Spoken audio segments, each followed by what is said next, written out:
여러분 안녕하십니까? 행정학을 강의하는 김철입니다. 하재누리 행정학의 9급 공무원 기출문제풀이 합격을 부탁해 8번째 시간입니다. 지난 시간까지 우리가 정책이론에 대한 내용들을 전부 다 마무리를 지었죠. 이 시간부터는 우리가 조직이론의 내용들을 같이 생각해 보도록 하겠습니다. 조직이론 같은 경우에는 계속해서 출제 비중이 조금 높아지고 있죠. 기본 내용 설명할 때도 말씀을 드렸습니다만은 행정학의 이론 가운데서 가장 많은 분량을 차지하고 있고, 그래서 설명하는 데 있어서도 상당히 많은 시간들이 들어갔었잖아요. 그렇기 때문에 단일 이 장을 놓고 봤을 때에는 가장 많은 양들을 가지고 있기 때문에 문제가 출제가 되는 것도 상당히 많다. 그러니까 과거에는 이제 행정이론, 정책이론의 비중이 상당히 좀 높았었던 데 반해서 최근의 경향을 보면 조직, 인사, 재무, 이 실무 파트의 비중이 높아지고 있고, 그 가운데서 가장 많은 비중을 차지하고 있는 것이 바로 이 조직이론이다. 이렇게 우리가 생각을 할 수 있겠습니다. 그만큼 이 행정을 하는 데 있어서 가장 기초적이고 기본적인 내용들을 가지고 있는 그런 부분들이 이 조직이론이라고 볼 수가 있어요. 어떻게 하든지 행정을 하려고 하면 이 조직부터 구성을 해야 되는 상황들이기 때문에 무엇보다도 가장 좀 핵심적인 그런 부분이라고 생각을 할 수 있겠습니다. 그렇기 때문에 여러분들이 이제 행정이론과 정책이론에 대해서 일반적인 내용들을 이해하셨다라고 한다면 이제 조직이론과 관련되어 있는 내용들을 통해서 그것이 어떻게 구현이 될 수 있을 것인가에 대한 고민들도 같이 해주셔야 된다라는 거죠. 그와 관련된 문제들 지금 이제 살펴보도록 하겠습니다. 우리 이제 106번 문제부터 살펴보도록 할 텐데요. 문제 보시죠. 106번입니다. 총체적 품질 관리에 대한 설명으로 옳은 것만을 모두 고르면 그랬습니다. 우리 이 총체적 품질 관리, TQM이라고 이야기하는 것은 이제 생산이 되는 재화나 서비스의 퀄리티에 이제 중점을 두고 있는 그런 부분이라는 거죠. 단순하게 어떤 조직이 운영이 돼서 어떤 재화나 서비스를 생산해서 공급하는 이런 단편적인 내용뿐만이 아니라 우리가 생산하는 재화나 서비스의 퀄리티가 지금보다 높아지려면, 더 좋은 서비스를 제공하려고 하면 어떻게 해야 될 것인가에 대한 내용들을 조직 전사적인 차원에서 고민하는 이 같은 체제라고 볼 수가 있겠습니다. 그러니까 관리자는 관리자 입장에서, 또 실무자는 실무자 입장에서 조직의 품질, 조직에서 생산이 되는 서비스나 어떤 재화의 품질을 높이기 위해서 어떤 몫을 해야 될 것이냐에 대한 것에 중점을 두고 있는 이런 관리 기법이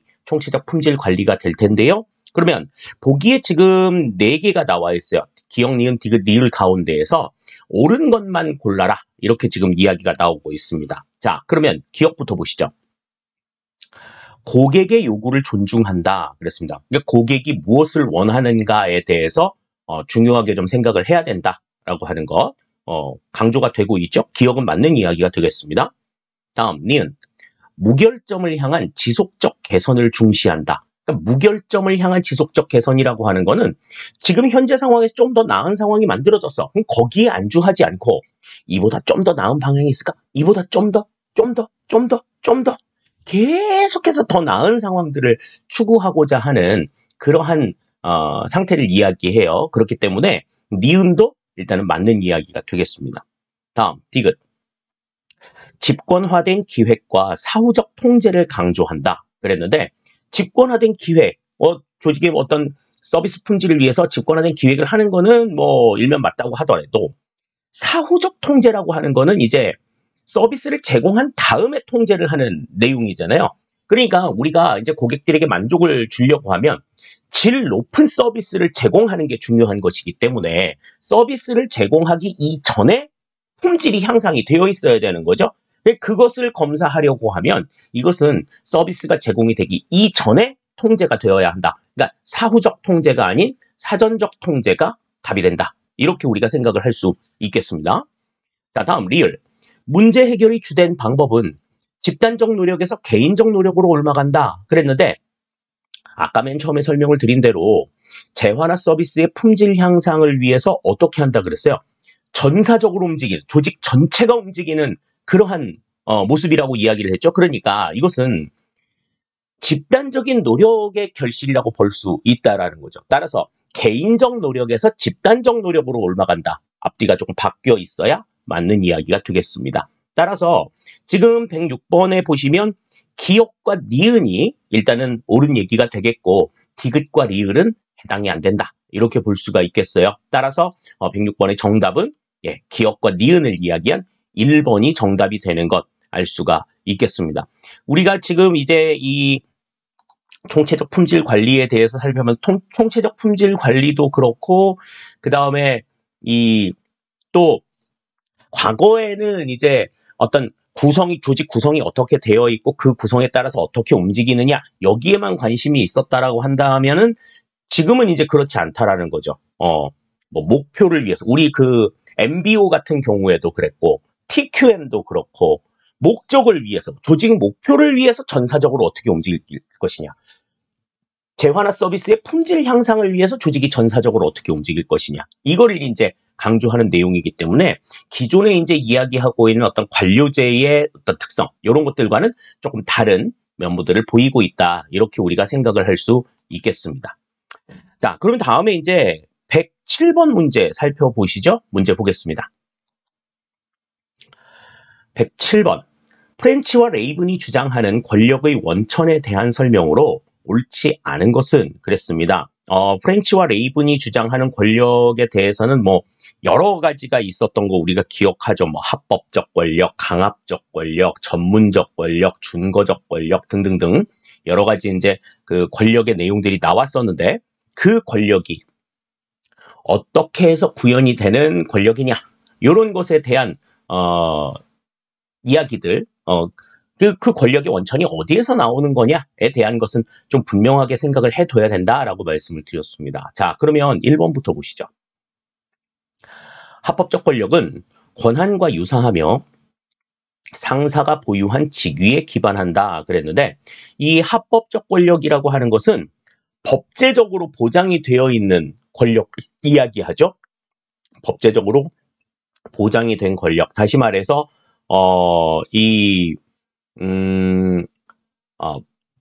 법령상에 또 규칙상에 이 직위에 있는 사람은 무슨 일을 하고 어디에 책임을 진다. 이렇게 규정이 되어서 나와 있는 권력을 그로 인해서 발현이 되는 권력을 우리가 합법적 권력이라고 얘기를 합니다.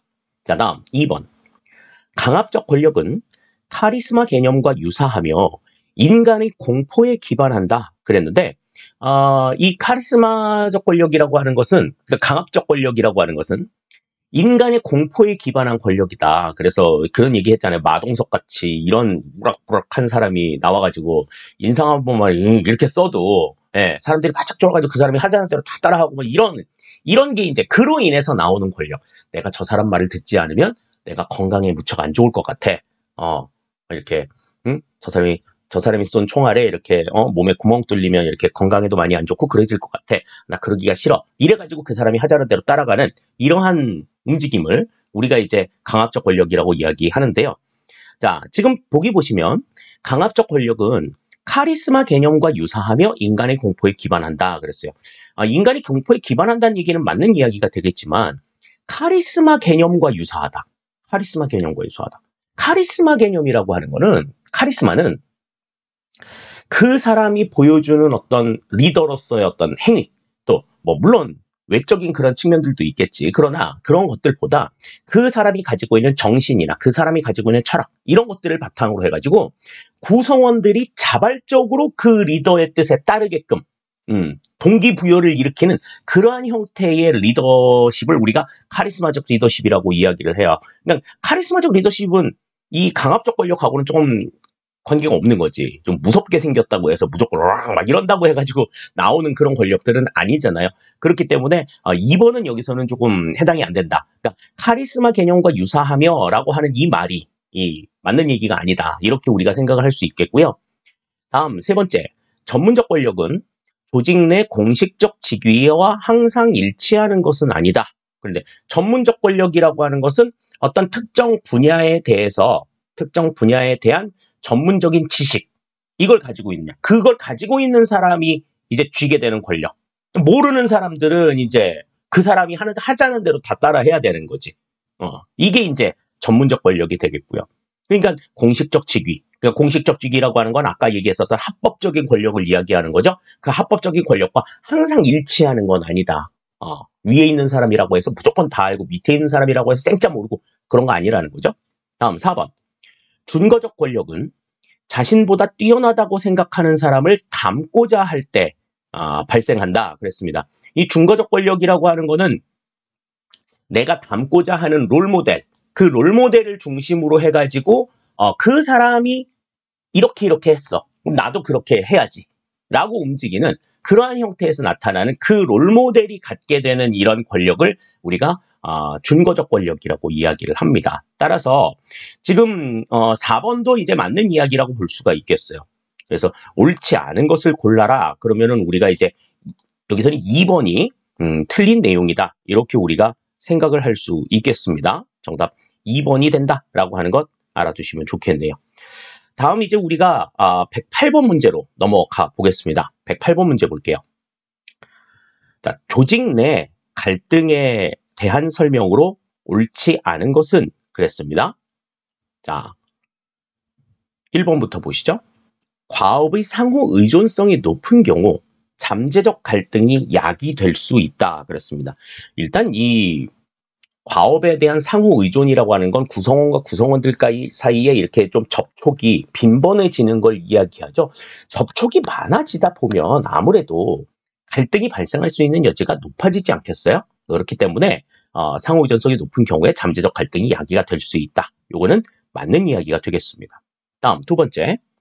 고전적 관점에서 갈등은 조직 효과성에 부정적인 영향을 끼친다고 가정한다. 그랬는데 고전적 관점에서 갈등은 그렇죠. 부정적인 요소들이 상당히 많았죠. 요즘에는 이제 긍정적인 요소들이 조금 더 부각이 되고 있지만 과거의 이 갈등, 그러면 안 좋은 거, 없애야 되는 거, 없으면 더 좋은 거 이렇게 항상 생각했기 때문에 부정적인 영향을 끼친다고 가정한다라고 한 2번도 맞는 이야기가 되겠습니다. 자, 다음 3번. 의사소통 과정에서 충분한 양의 정보도 갈등을 유발하는 경우가 있다. 그랬습니다. 자, 의사소통 과정에서 교류가 되는 정보가 부족하면 갈등이 발생할 수 있죠. 그런데 그러면 정보의 양이 충분하게 제공이 되었어. 그러면 갈등이 발생 안 하나? 아니에요. 충분한 양의 정보가 제공이 되었다 하더라도 그 정보를 해석하는 과정에서 충분히 갈등은 발생할 수 있습니다. 그러니까 이 갈등의 발생 요인은 정보의 양이 부족해서가 아니라는 거지. 물론 양이 부족해서도 그렇지만 그 정보가 그 해당 내용을 충분하게 이해할 수 있을 만큼이냐. 그러니까 오해의 소지를 불러일으켜가지고 만약에 갈등이 벌어졌다라고 한다면 이거는 충분한 어떤 그 충분한 정보의 양이 제공이 되었다 하더라도 갈등을 막을 수가 없는 거죠. 그렇기 때문에 3번도 여기서는 맞는 이야기가 되겠습니다. 다음 4번. 진행 단계별로 분류할 때 지각된 갈등은 갈등이 야기될 수 있는 상황 또는 조건을 의미한다. 그랬어요.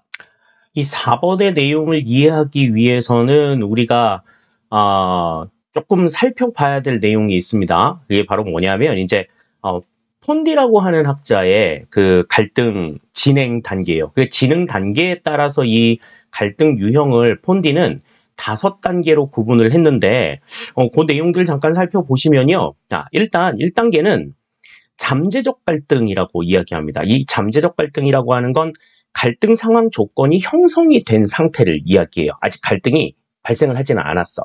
다음 2단계는 지각된 갈등이라고 이야기합니다. 이 지각된 갈등은 이제 양자 가운데서 한쪽이 이제 어느 정도 갈등 상황을 인지한 거지. 좀 불만이 생긴 거야.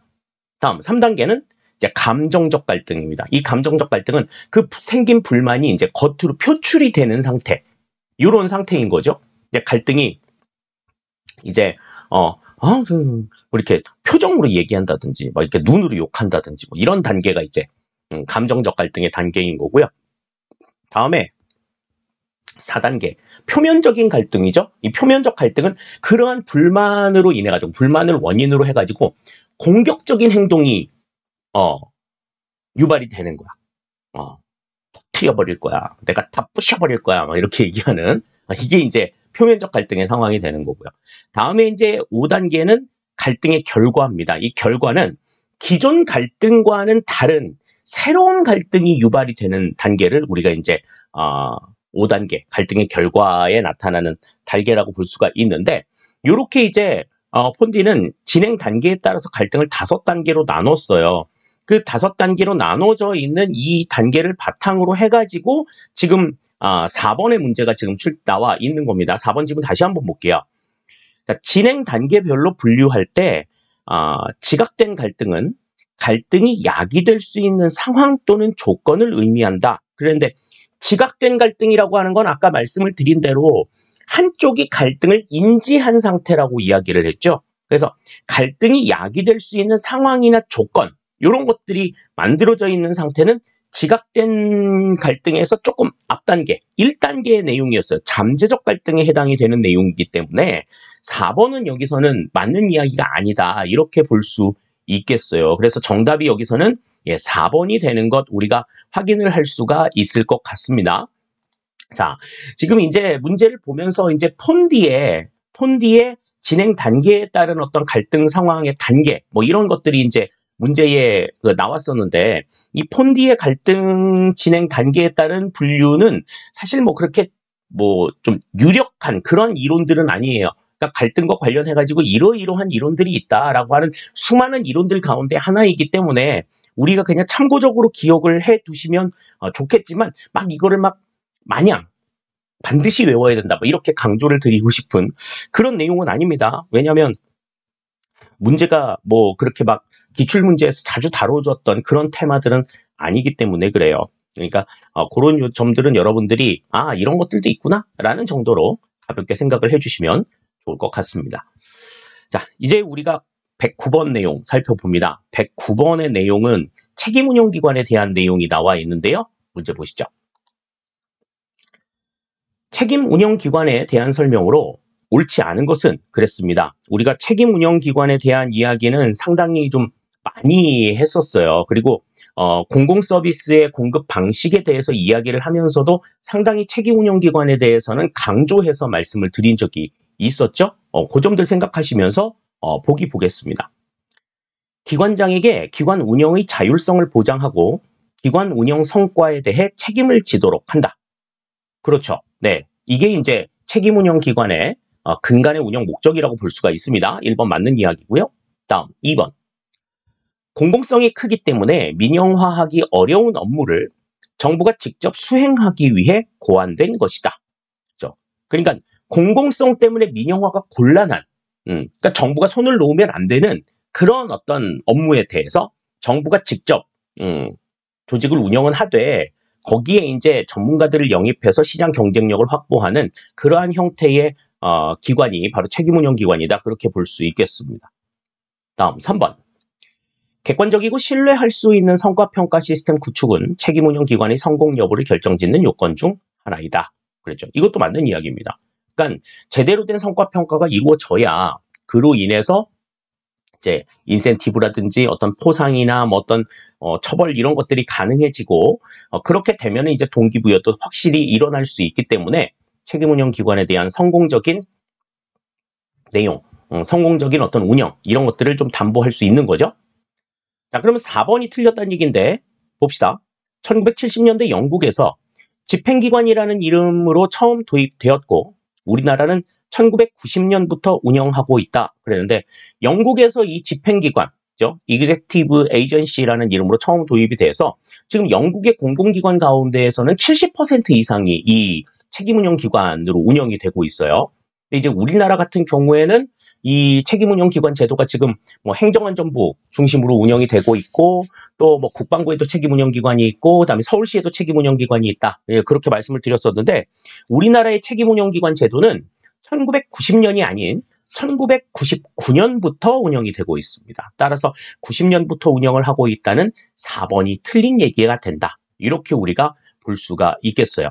그러니까 지금 이 책임운영기관 제도와 관련된 내용들은 시험 문제에 굉장히 많이 출제가 되었던 테마입니다. 그렇기 때문에 여러분들이 이 책임운영기관의 어떤 내용들 좀 기억해 두실 필요가 있고, 그리고 뭐 과거 이제 국가직 시험 문제에서는 그 책임운영기관의 어떤 속성이나 뭐 이런 것들과 연관되어 문제들도 좀 나오기는 했었습니다만은, 그렇게 막 깊이 있고 디테일한 부분들에 대해서까지는 사실 출제자들도 잘 모르는 것 같다 하는 생각이 조금 들거든요. 하지만 우리는 그 맥락들, 공공 서비스의 공공성과 시장 경쟁력을 동시에 확보하기 위한 책임 경영을 하는 데 있어서 책임 운영 기관이 어떠한 몫을 차지하고 있는가, 어떻게 운영이 되고 있는가에 대한 그런 부분들은 조금 기본적인 내용들만큼이라도 확실하게 좀 정리를 해주실 필요가 있다. 이렇게 우리가 강조를 좀 드리고 싶어요. 그런 점에서 책임운영기관 제도는 앞으로도 시험 문제에 나올 가능성이 굉장히 높다라고 하는 점 다시 한번 강조를 드리겠습니다. 자, 이제 우리가 110번 문제 살펴보도록 할게요. 문제 보겠습니다. 기능 구조와 사업 구조의 통합을 시도하는 조직 형태는 그랬어요. 뭐 이런 문제들은 이제 좀 점수 따라고 주는 문제죠. 그죠? 기능 구조와 사업 구조를 이제 접목시킨, 그러니까 구조의 통합을 시도한 조직 형태가 뭐냐? 1번 팀제 조직, 2번 위원회 조직, 3번 매트릭스 조직, 4번 네트워크 조직이 있는데, 팀제 조직이야 이제 수평적 조직의 가장 대표적인 예가 될 수 있겠고요. 위원회 조직 같은 경우에는 합의제 조직의 대표적인 조직이 위원회 조직이 되겠죠. 다음에 이제 매트릭스 조직. 이 매트릭스 조직이 기능 구조와 사업 구조의 화학적 결합을 시도한 내용이다. 화학적 결합을 시도한 조직의 형태이다라고 보는 게 매트릭스 조직이 되겠고, 네트워크 조직이라고 하는 거는 이제 중앙 조직이 핵심적인 업무만 담당하고 나머지 부분들은 외주 업체들을 통해서 협력적인 어떤 태도, 이런 것들을 강조하는 그러한 조직을 우리가 네트워크 조직이라고 얘기를 하죠. 유연성이 상당히 강조가 되고 있는 그러한 조직이기는 합니다만은 구성원들 간의 어떤 유대라든지 이런 것들이 조금 약하다라고 하는 그러한 문제점들도 있다는 것 우리가 잘 정리를 해 두시면 좋겠습니다. 따라서 110번에는 정답이 3번이 되는 것 우리가 확인을 할 수가 있겠네요. 다음 111번 볼까요? 기술과 조직 구조의 관계에 대한 페로우의 설명으로 옳지 않은 것은 그랬습니다. 이 페로우는 조직 기술과 조직 구조 간의 관계를 바탕으로 해가지고 이 집단을, 그 기술 자체를 이제 4가지로 구분을 했는데, 여기서 이제 우리가 그 교재에서 살펴봤을 때는 장인적 기술, 비일상적 기술, 그리고 일상적 기술, 그리고 공학 기술, 이렇게 이제 4가지로 구분을 했거든요. 근데 이제 이 행정학이라고 하는 것이 사실 보면은 문제 자체가, 그 용어 자체가 전부 다 외국어로 나와 있어요. 외국어로 나와 있기 때문에 그 외국어를 어떻게 해석하느냐에 따라 가지고 표현이 달라질 수 있습니다. 그러니까 지금 여기 이 문제에 나와 있는 곳에서도 그 기술의 명칭을 이제 영어로 부기를 해놓은 것은 일상적으로 표현이 되는 언어가 아닌 다른 언어로 표현이 되었다라고 하는 걸 지금 출제자들이 감안해서 지금 내용을 내놓은 거예요. 그렇기 때문에 우리가 이제 암기 위주로 이제 공부를 하다 보면 외운 내용 이외에 다른 표현이 나오게 되면 상당히 좀 당황스러워지잖아요. 그러니까 그렇게 암기 위주로 공부를 하는 것은 가급적 조금 피해야 된다. 그리고 그 맥락이 어떠한 측면에서 이렇게 표현이 됐겠구나라고 하는 것을 그냥 생각하시면서 내용들을 보셔야 된다라는 거죠. 자, 그러면 다시 문제 한번 보겠습니다. 자, 1번 볼게요.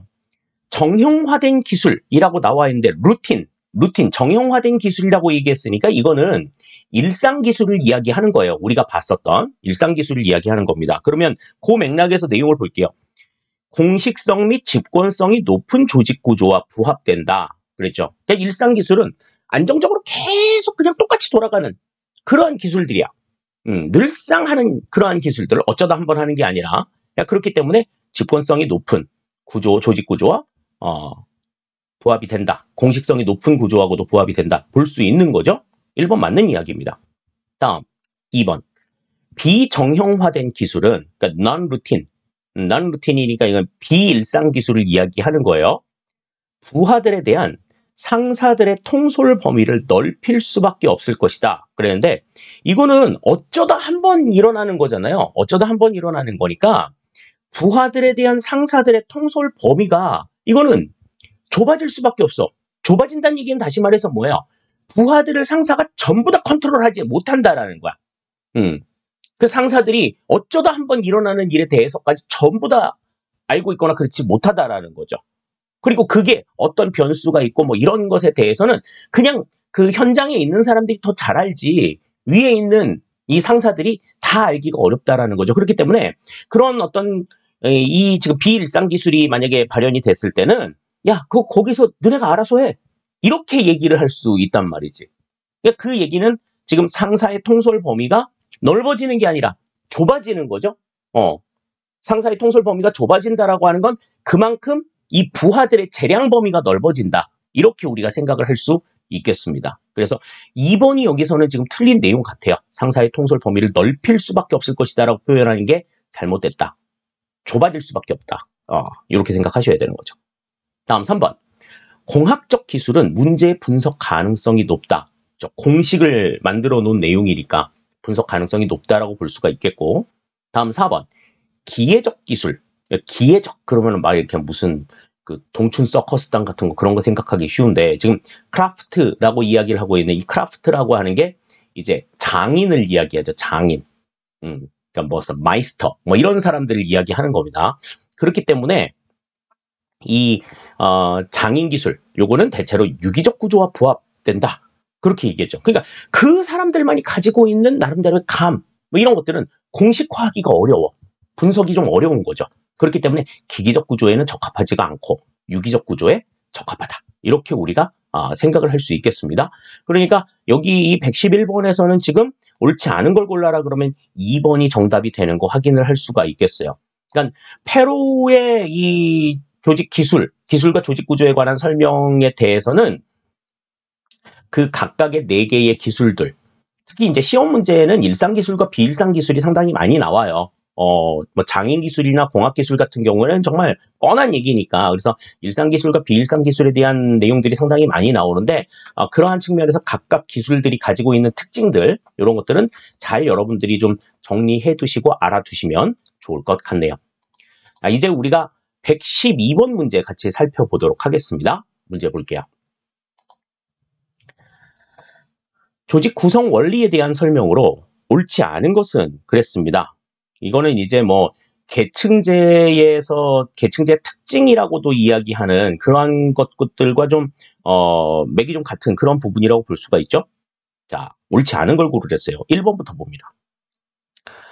분업의 원리. 일은 가능한 한 세분해야 한다. 분업이라고 하는 건 일을 나누는 거잖아요. 그러니까 일을 나누는 거니까 가능한 한 일을 좀 나누어서 전문성을 좀 높여야 한다. 요게 이제 분업의 원리의 핵심이 되겠습니다. 1번 맞는 이야기가 되겠고요. 다음 2번. 통솔 범위의 원리. 통솔 범위라고 하는 거는 이제 한 사람의 상관이 다스릴 수 있는 부하의 어떤 범위, 다스릴 수 있는 영역, 이걸 이야기하는 거죠. 보통 이제 부하의 수로 이야기하는데 요즘에는 이제 정보통신 기술이 발달하면서 이 부하의 수가 한 뭐 30명 이상으로 늘어나기도 하고 그렇지만 보통의 경우에는 이제 5명에서 한 10명 정도 되는 수준이다. 그렇게 이제 말씀을 드리고 있습니다. 그래서 한 명의 상관이 감독하는 부하의 수는 상관의 통제 능력 범위 내로 한정해야 한다. 그러니까 상관의 능력에 따라 가지고 이 범위는 조금 달라질 수 있는 거죠. 2번도 맞는 이야기입니다. 다음 3번. 명령 통일의 원리. 여러 상관이 지시한 명령이 서로 다를 경우 내용이 통일될 때까지 명령을 따르지 않아야 한다라고 하는 거예요. 자, 여러 상관이 이 명령 통일의 원리라는 건 뭐예요? 한 사람의 상관으로부터만 명령을 받도록 하는 거죠. 그러니까 여러 사람의 명령이 다르다라고 하면은 이제 어떻게 하라는 거야? 지금 이 보기 내에서는 그 의견이 서로 다르신데요. 그 의견 서로 맞춰가지고 오세요. 이렇게 얘기하라는 건데 부하의 입장에서도 이건 좀 바람직한 입장은 아닌 것 같고 두 사람의 의견이 다른 거는 어디까지나 그 사람들 문제인 거고, 우리는 어떻게 하는 거야? 부하의 입장에서는 내 직속상관의 명령만 받는 거예요. 이게 명령통일의 원리입니다. 그렇기 때문에 지금 여기서는 3번은 맞는 이야기라고 보기가 어려워요. 그 다음 4번 조정의 원리. 권한 배분의 구조를 통해 분화된 활동을 통합해야 한다. 그러니까 이 전체적으로 어떻게 이 운영이 이루어져야 될지에 대한 것들을 이제 좀 뭐라고 해야 될까? 좀 주물러서 만져줘야 되는 거죠. 네. 그래서 권한 배분 구조를 어떻게 해야 될 것인가 해서 각자 조금 나눠져 있는 내용들을 통합하기도 하고 또 그 연결고리 관계들을 좀 잘 이끌어 만들어 나가기도 하는 그러한 모습들, 이것이 이제 조정의 원리에 해당이 되는 내용이라고 볼 수가 있겠어요. 따라서 지금 옳지 않은 것을 골라라 그러면 여기서는 3번이 정답이 되는 것 확인을 할 수가 있겠습니다. 전체적으로 이 조직 구성 원리, 조직 구성을 어떻게 해야 될 것인가에 대한 내용들에 대해서도 우리 계층제를 중심으로 이해를 해두시는 것이 무엇보다도 중요하다라고 하는 말씀 드리도록 할게요. 그 점 유념하시고 내용 보시면 되겠습니다. 자, 이제 우리가 113번 문제 살펴볼게요. 113번 문제는 이제 전자정부 관련된 내용이 나와 있는데, 전자정부 가운데에서도 이제 지금 전자정부는 ICT를 기반으로 한 내용이기 때문에 사실 전자정부에 대해서 물었다보다는 이 ICT 기술에 대해서 묻는 문제들이 조금 많이 나와요. 그런 점들 감안하시고 문제 보겠습니다. 유비쿼터스 전자정부에 대한 설명으로 옳은 것만을 모두 고르면 그랬습니다. 유비쿼터스라고 하는 거는 이제 어떤 요즘에 이제 새롭게 등장하는 용어죠. 그래서 언제 어디서나 어떤 방식을 통해서든 정보에 접근할 수 있는 그러한 시스템 체계. 이게 이제 유비쿼터스 정보인데, 그러니까 뭐 유선 네트워크, 무선 네트워크, 뭐 그다음에 뭐 디바이스에 있어서도 뭐 PC, 랩탑, 뭐 태블릿 PC, 뭐 스마트폰, 뭐 이런 것들 전부 다 포함해서 어떤 방식으로든지 정보에 접근할 수 있는 그러한 상태를 이야기를 하는 거예요. 거기에 대해서 옳은 것만 고르래. 자, 기억부터 봅니다. 기술적으로 브로드밴드와 무선, 모바일 네트워크, 센싱, 칩 등을 기반으로 한다. 이 브로드밴드라고 하는 거는 이제 광대역 범위, 광대역 인터넷, 이걸 이제 우리가 이제 쉽게 말해서 브로드밴드라고 이야기를 해요. 그래서 기존에 있었던 초고속 인터넷, 그때 속도를 이야기했었지만 이제 이 광대역 인터넷 같은 경우에는 그 범위, 그러니까 주파수의 할당 범위라든지 뭐 이런 것들까지 전부 다 고려한 그러한 내용들이라고 볼 수 있죠. 보다 좀 넓은 지역에 보다 더 빠른 속도로 어떤 통신을 할 수 있는 그러한 체계들을 이야기합니다. 우리 뭐 저기 그 통신사 이름 중에도 이 브로드밴드가 들어가 있는 통신사들이 있잖아요. 그런 거 생각하시면 되겠고요. 다음 무선, 모바일 네트워크, 센싱, 칩 등을 기반으로 한다. 이 기술적인 부분들은 그런 게 들어가는 것. 기억 맞는 이야기가 되겠습니다. 다음 니은. 서비스 전달 측면에서 지능적인 업무 수행과 개개인의 수요에 맞는 맞춤형 서비스를 제공한다. 그렇죠. 특히 이제 AI 기술이 이제 등장하게 되면서 이제 거의 이제 그 정보 체계 자체가 인공지능에 의해서 움직이는 그러한 시대가 도래하고 있죠. 니은도 맞는 이야기예요. 그래서 개개인의 수요에 맞는 그러한 서비스들, 각자에게 최적화된 서비스 이런 것들을 제공하는 것 특징이라고 볼 수가 있겠습니다. 다음 디귿. anytime, anywhere, any device, any network, any service 환경에서 실현되는 정보를 지향한다. 그러니까 지금 여기 디귿에 나와 있는 anytime, anywhere, any device, any network, any service 환경. 이 환경이 무슨 환경이야? 유비쿼터스 체제라는 거죠. 그 유비쿼터스 체제 아래에서 이루어지는 실현되는 정보를 우리가 뭐라고 얘기한다? 유비쿼터스 전자정보라고 이야기한다. 디귿도 맞는 이야기가 되겠습니다. 따라서 지금 이 113번에는 지금 기억, 니은, 디귿이 전부 다 맞는 이야기가 되겠죠? 네, 기억, 니은, 디귿이 전부 다 정답이 된다. 이렇게 우리가 생각을 하시면 되겠습니다. 113번의 정답은 4번이 되겠고요. 다음 114번 보겠습니다. 민츠버그의 정부관리 모형에 대한 설명으로 가장 옳지 않은 것은 그랬습니다. 그래서 민츠버그의 정부 관리 모형 뭐 여러 가지들이 나와 있습니다만은 지금 여기에 이제 내용들 보죠. 기계 모형. 정부는 각종 법령과 규칙, 기준에 의해 중앙 통제를 받는다. 그랬는데 이 기계 모형 같은 경우에는 이제 기계적 조직을 의미한다. 이렇게 생각하시면 쉬울 것 같아요. 일단 1번 맞는 이야기가 되겠고, 다음 2번 네트워크 모형. 정부는 사업 단위들이 협동적 연계망으로 구성된다. 이 연계망이라고 하는 의미가 네트워크를 의미하는 거죠. 따라서 2번도 여기서는 맞는 이야기다. 이렇게 볼 수 있겠습니다. 그 다음 3번 성과 통제 모형. 정부는 계획 및 통제 역할을 담당하고 모든 집행 역할은 민영화한다. 그랬는데 모든 집행 역할을 민영화한다. 그냥 민간 위탁 시켜버린다는 얘기죠. 그러니까 계획 통제만 정부에서 하고 민영화를 한다. 이건 성과 통제 모형이 아니고 성과 통제 모형이라고 하는 건 정부의 상위 구조와 하위 구조를 구분해서 상위 구조에서 계획과 통제 역할을 담당하고 정부의 하위 구조에서 집행의 역할을 담당하는 이 같은 구조를 우리가 뭐라고 얘기한다? 성과 통제 모형이라고 이야기를 해요. 민영화하고는 전혀 관련이 없다. 이렇게 우리가 생각하시면 되겠습니다. 다음 4번. 규범적 통제 모형 그랬는데요. 규범적 통제 모형은 정부는 규범적 가치와 신념에 의해 통제된다. 예, 요거는 맞는 이야기가 되겠죠. 따라서 114번의 정답은 3번이 정답이 되는 것 우리가 확인을 할 수가 있겠습니다. 민츠버그의 정부 관리 모형 같은 경우에는 데프트의 조직 구조 모형하고는 좀 다르게 앞부분에도 좀 나와 있고 각각의 모형이 가지고 있는 특징이 또 데프트의 조직 구조 모형하고 좀 많이 유사한 부분들이 있으니까 같은 맥락에서 여러분들이 이해를 해두시면 더 좋지 않겠나라는 생각이 듭니다. 그런 점에서 내용들을 좀 정리해 두시면 좋을 것 같아요. 자, 이제 우리가 115번 살펴보겠습니다. 115번은 관료제에 대한 내용이 나와 있는데 관료제에 대한 내용은 우리가 이제는 좀 너무 이제 쉽다라고 생각할 수 있는 그런 수준들의 내용이지만 또 쉬운 내용일수록 또 좀 더 자세하게 살펴볼 필요 있을 것 같습니다. 문제 살펴볼게요. 베버가 관료제의 특징으로 제시한 내용에 해당하지 않는 것은 그랬습니다. 관료제의 특징으로 뭐 여러 가지 얘기들이 있었죠. 1번부터 좀 살펴봅시다. 문서화된 규정 그랬는데 문서화된 규정, 조직의 목표 달성을 위해 필요한 절차와 방법이 기록된 규정이 존재한다. 1번은 맞는 얘기죠. 그러니까 객관화되어 가지고 존재하는 그러한 상황들을 이야기하는 거다. 우리 이렇게 볼 수 있겠습니다. 자, 다음 2번 계층제. 피라미드 모양의 계층 구조를 가지며 명령과 통제가 위로부터 아래로 전달이 된다.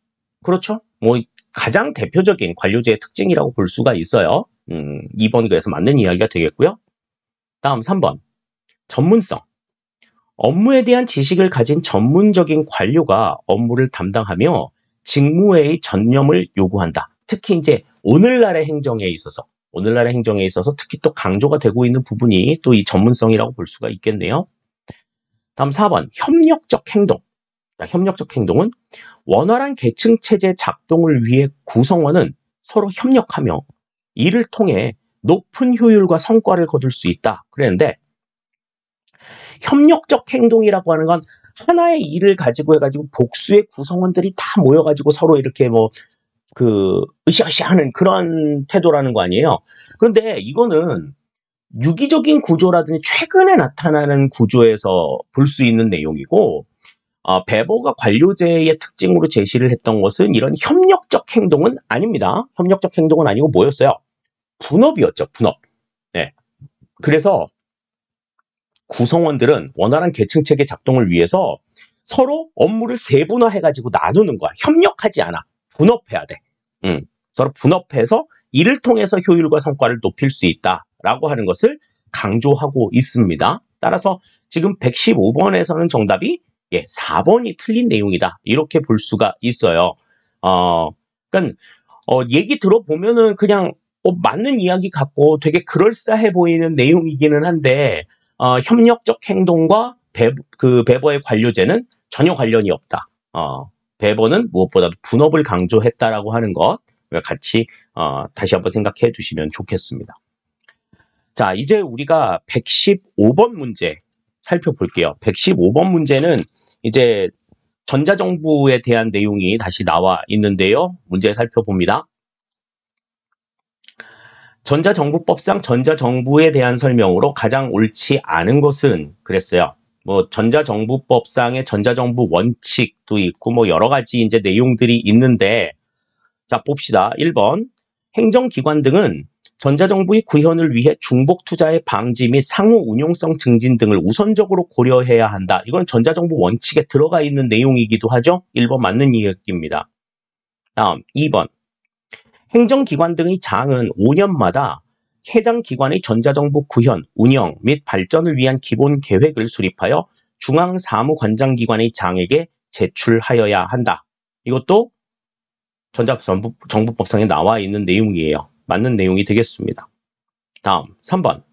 행정기관 등의 장은 해당 기관의 전자정부 서비스에 대한 이용 실태 등을 주기적으로 조사하여야 한다. 그랬는데 주기적으로 조사하는 것도 법령에 규정이 된 내용이죠. 3번도 맞는 이야기. 그러면 4번이 틀린 내용일 텐데 행정기관 등의 장이 행정안전부 장관에게 데이터 활용을 신청한 경우 행정안전부 장관은 비공개 대상 정보라도 반드시 제공하여야 한다. 그랬습니다.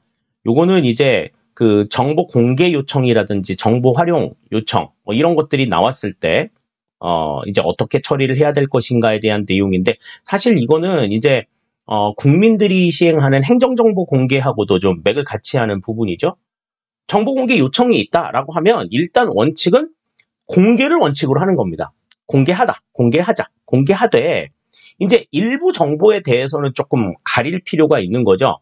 국가안보 상태에 국가안보에 좀 지대한 영향을 미칠 정보일 경우, 다음에 뭐 개인 정보일 경우, 또 뭐 그 다음에 우리가 책임을 가지고 있지 않은 그러한 어떤 그러니까 정보 공개에 있어서 이제 좀 협의가 필요한 그러면 제3자의 동의도 얻어야 되고 뭐 이런 상황인 경우에는 이제 그 동의를 얻어가지고 이제 공개를 해야 되는 상황인 거고. 근데 이제 뭐 국가 안보상의 문제라든지 아니면 비밀 사항이라든지 아니면 개인 정보 사항이라든지 이런 것들은 비공개 대상에 들어갑니다. 비공개 대상에 들어가기 때문에 원칙적으로 공개가 되면 안 되는 거죠.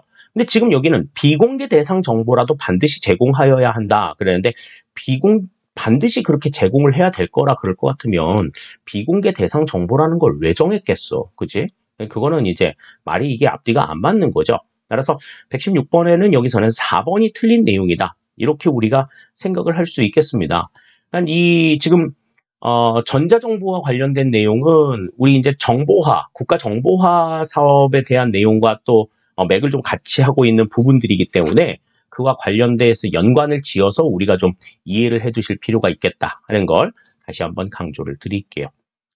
자, 이제 우리가 117번 문제 살펴보겠습니다. 117번 문제 리더십과 관련된 내용이 나와 있네요. 문제 보겠습니다. 보기에서 리더십에 대한 이론과 설명이 바르게 연결되지 않은 것을 모두 고른 것은 그랬습니다. 그래서 이제 지금 기억, 니은, 디귿 세 가지가 나와 있는데 자, 기억 보죠. 변혁적 리더십. 리더는 부하들에게 영감적 동기를 부여하고 지적 자극 등을 제공하며 조직을 이끈다. 그러니까 이 변혁적 리더십의 요소들이 있었잖아요. 그 요소들과 맞물려서 이제 그 요소들을 바탕으로 해서 이루어지는 이제 리더십이니까 기억은 맞는 이야기가 되겠습니다. 다음, 니은. 거래적 리더십. 리더는 부하의 과업을 정확히 이해하고 목표 달성 정도를 평가하여 성과에 대한 적절한 보상을 한다. 그렇죠. 이게 이제 변혁적 리더십에 대한 내용이다. 이렇게 우리가 볼 수 있습니다. 기억, 니은은 다 맞는 이야기네요. 자, 그럼 디귿. 어느 하나는 반드시 틀린 이야기가 있다는 얘기니까 지금 기억, 니은이 다 맞으면 이제 디귿이 틀린 내용일 텐데 자, 셀프 리더십. 리더는 구성원들이 잠재력을 발휘할 수 있도록 구성원들을 섬기는 데 중점을 둔다. 그랬는데 이 셀프 리더십이라고 하는 것은 뭐를 얘기하는 거냐면 자기 스스로를 리딩하는 거야. 나 스스로를 리딩하는. 내가 어떤 목표를 달성하기 위해 내가 어떻게 해야 될 것이냐 라고 하는 것을 나 스스로 나를 이끌어 나가는 이 같은 리더십을 우리가 셀프 리더십이라고 얘기를 해요. 근데 이제 구성원들이 잠재력을 발휘할 수 있도록 구성원을 섬기는 데 중점을 둔다라고 이야기한 것은 셀프 리더십이라고 보기는 어렵죠. 이건 우리가 이제 섬김의 리더십, 섬김 리더십이라고 이야기를 한다. 그렇게들 이야기합니다. 그러니까 디귿은 여기서는 이제 맞는 이야기라고 보기는 어려울 것 같아요. 따라서 정답은 여기서는 디귿이 정답이 된다. 이렇게 우리가 생각을 할 수 있겠습니다. 그러니까 리더십과 관련된 내용들도 뭐 굉장히 많이 봤었잖아요. 지금 우리 이 문제에서는 번스의 리더십이 지금 나와 있었는데, 번스의 리더십 이외에도 이제 뭐 여러 가지 리더십들의 이야기들이 나오면서 각 학자들이 무엇을 주장했다라고 하는 것들 설명을 드렸었는데, 그게 만약에 아니라고 하더라도 거기에서 뭐 생소한 이야기가 나온다 하더라도 그 내용들의 의미를 분명하게 좀 생각을 해 보신다라고 하면 유추해서라도 정답을 찾아낼 수는 있어요.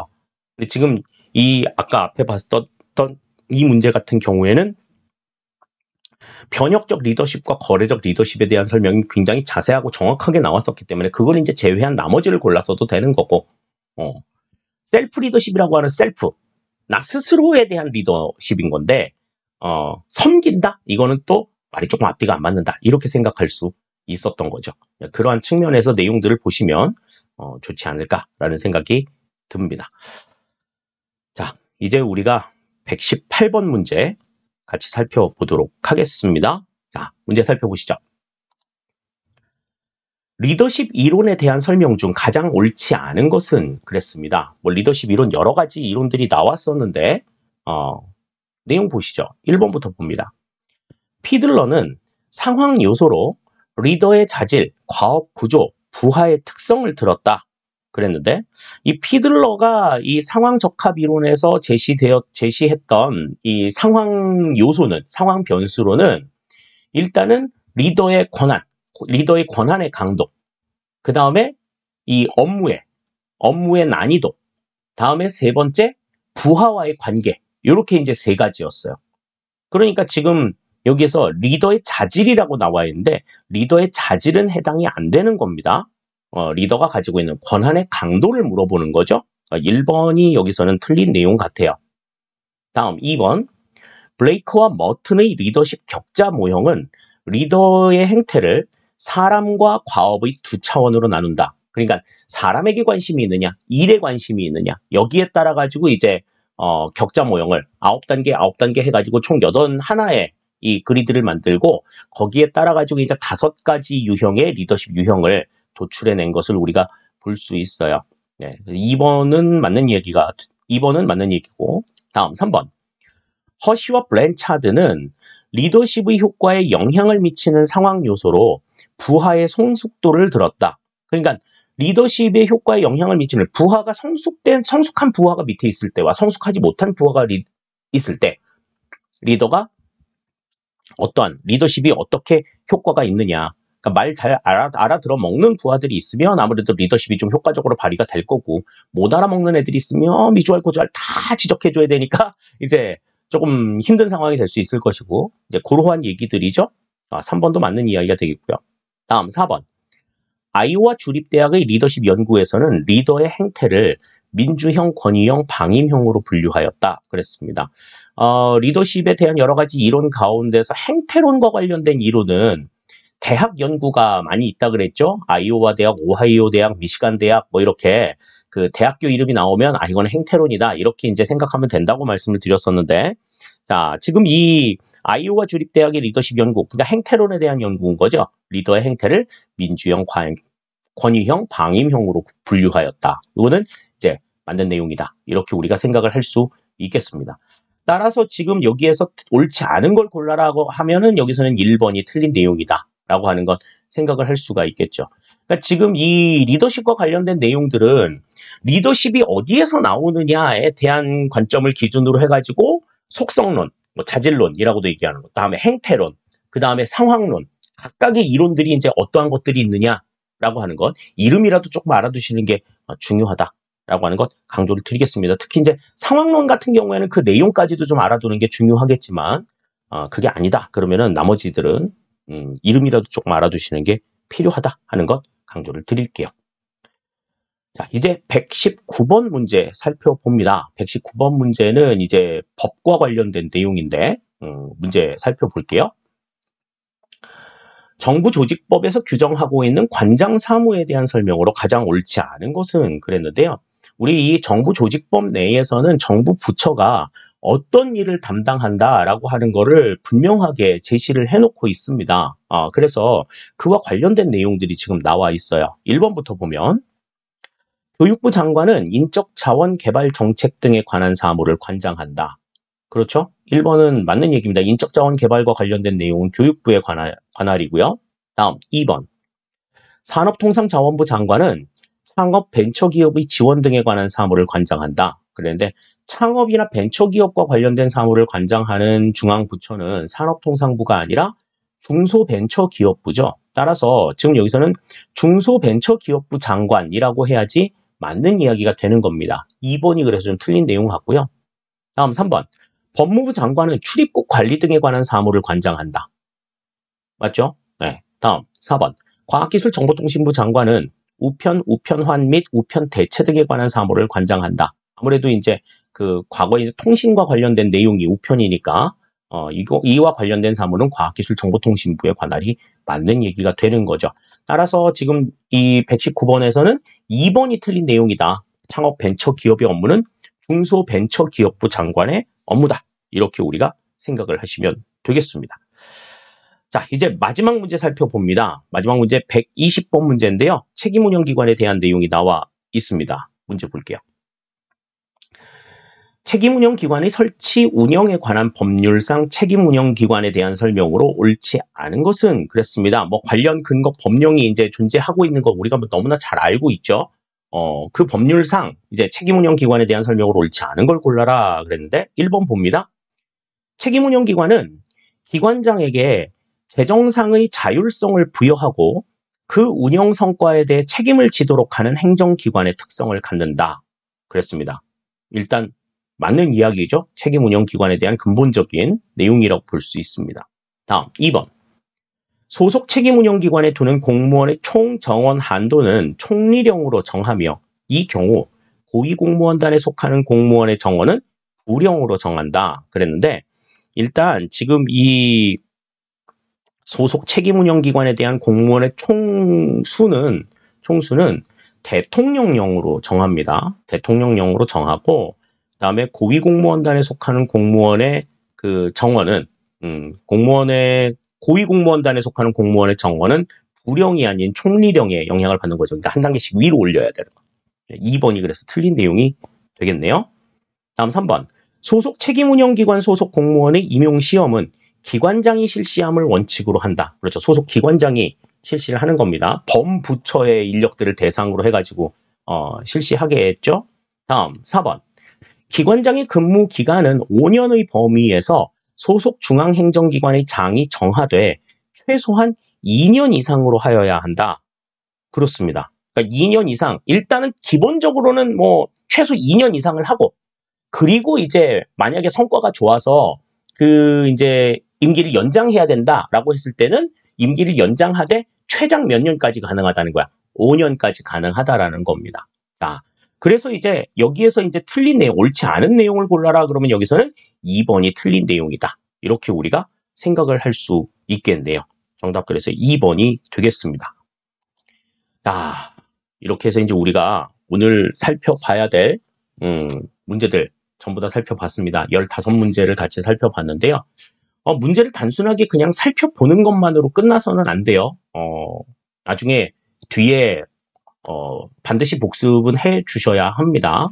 그래서 문제에서 물어봤던 내용에 대한 충실한 이해, 요게 이후에 진행이 되지 않으면 아무리 문제를 풀어도 소용이 없다라고 하는 걸 다시 한번 강조를 드릴게요. 그런 점들 유념하셔서 내용들 정리를 해두시고 그리고 시험 문제에서 계속해서 나왔던 내용들 어떤 유형으로 어떤 걸 물어봤었다라고 하는 것들도 조금 머릿속에 정리를 해두셔야 다른 시험에서 만약에 비슷한 유형의 문제가 나왔을 때 우리가 잘 찾아볼 수 있다라고 하는 것을 생각할 수 있습니다.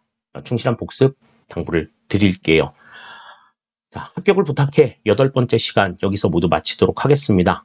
다음 시간에 우리가 이제 계속해서 문제 진행하도록 할 테니까 여러분들 끝까지 지치지 마시고 최선을 다해서 방송 시청해 주시면 좋을 것 같습니다. 궁금한 내용들 있으면 언제든지 하재누리 행정학 오픈 채팅방 이용해서 질문해 주시고요.